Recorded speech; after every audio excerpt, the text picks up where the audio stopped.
আসসালামু আলাইকুম। পরিচয় দিয়ে প্রশ্ন করুন। আসসালাম। মোহতারাম, আপনারা ভালো আছেন নিশ্চয়ই? জি আলহামদুলিল্লাহ। আপনি কে বলছেন, কোত্থেকে বলছেন? আমি শাহ সাইফুল আলম পান্নু, ময়মনসিং সিটি থেকে বলছি। জি বলুন। প্রশ্নটা আমার কাছে খুবই গুরুত্বপূর্ণ এবং যারা শুনছেন তাদের কাছেও গুরুত্বপূর্ণ হবে বলে আমি মনে করি। ওই সায়েন্টিফিক কোরআন নামে একটা তাফসীর আমরা ইদানিং পাচ্ছি, অনেকেই সায়েন্টিফিক তাফসীর কোরআনের দিচ্ছে ইউটিউবে।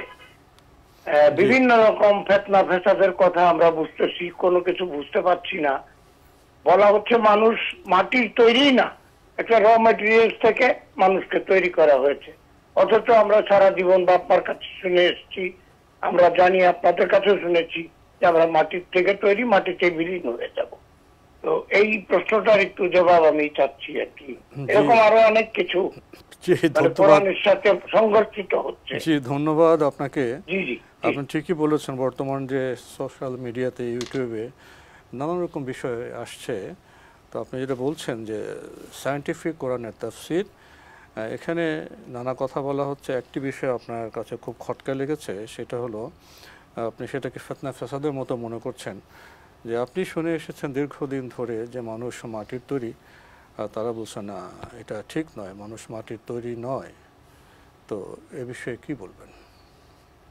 না, সায়েন্টিফিক কোরআন যে বক্তব্যটি দিয়েছে এটা কোরআনের সরাসরি যে নির্দেশনা এর পরিপন্থী। তারা গবেষণা করতে গিয়ে অতি গবেষণা হয়ে গিয়েছে।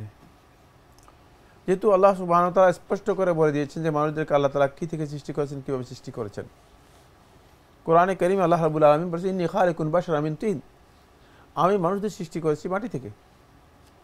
মিনহা খালাকনাকুম ওয়া ফিহা নুঈদুকুম ওয়া মিনহা নুখরিজুকুম তারাতান উখরা, মাটি থেকে তোমাদেরকে সৃষ্টি করেছি।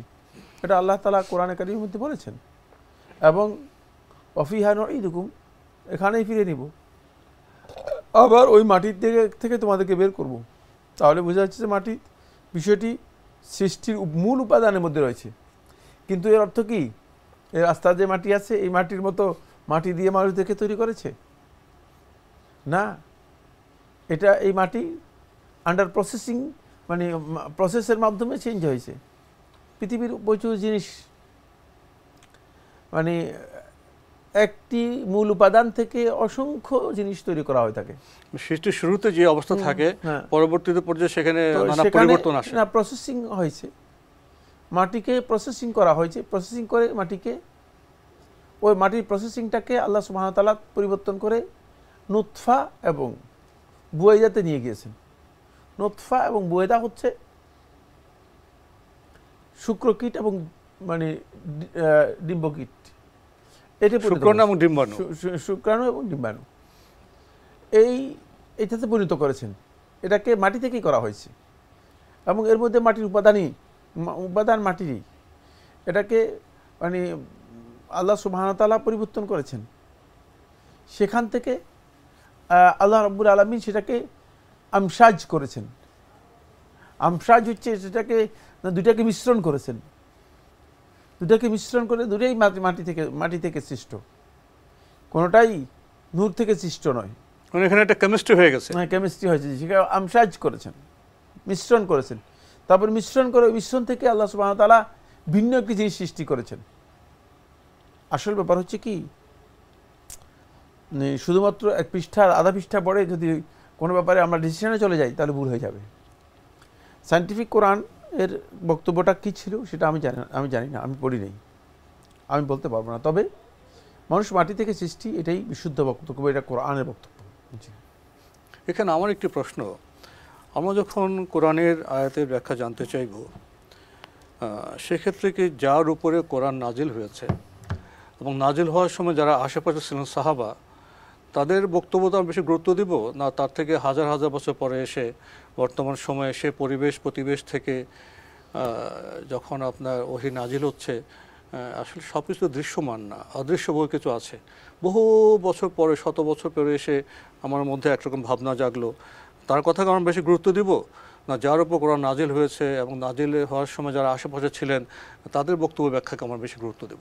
না, প্রশ্নই আসে না। কোরআন এবং হাদিস বুঝতে হলে অবশ্যই যারা কোরআন এবং হাদিস নাজিলের সময় উপস্থিত ছিল এবং যারা কোরআন এবং হাদিসের ব্যাখ্যা সরাসরি আল্লাহ রাসূল সাল্লাল্লাহু আলাইহি ওয়াসাল্লামের কাছ থেকে শুনেছেন, তাদেরকে বলা হয় তাকে সাহাবায়ে কেরাম এবং সালফে সালেহিন, তাদের বুঝটাকেই অগ্রাধিকার দিতে হবে। 1400 বছর পরে এসে নতুন কোনো তথ্য যদি কেউ দিয়ে থাকেন, তিনি বিভ্রান্ত তথ্য দিয়েছেন, এটা নিশ্চিত হতে হবে।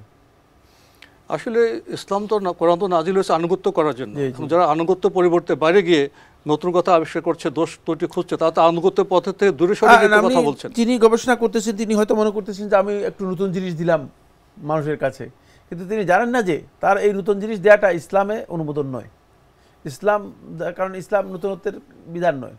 ইসলাম ওই 1400 বছর আগে যে ইসলাম ছিল, সেই ওই যেদিন রাসূলুল্লাহ সাল্লাল্লাহু আলাইহি ওয়াসাল্লাম বলেছেন আল ইয়াউমা, আজকের এই দিনে আকমালতু লাকুম দীনাকুম, তোমাদের দিনকে পরিপূর্ণ করেছি। এর ব্যাখ্যার মধ্যে ইমাম মালিক রাহমাতুল্লাহ বলেছেন ওই দিন যে বিষয়টি ইসলামের অন্তর্ভুক্ত ছিল না, কিয়ামত পর্যন্ত সেই বিষয় ইসলামের অন্তর্ভুক্ত হবে না। তাহলে ওই দিনেরই আনুগত্য আমাদের করতে হবে। প্রিয় দর্শক,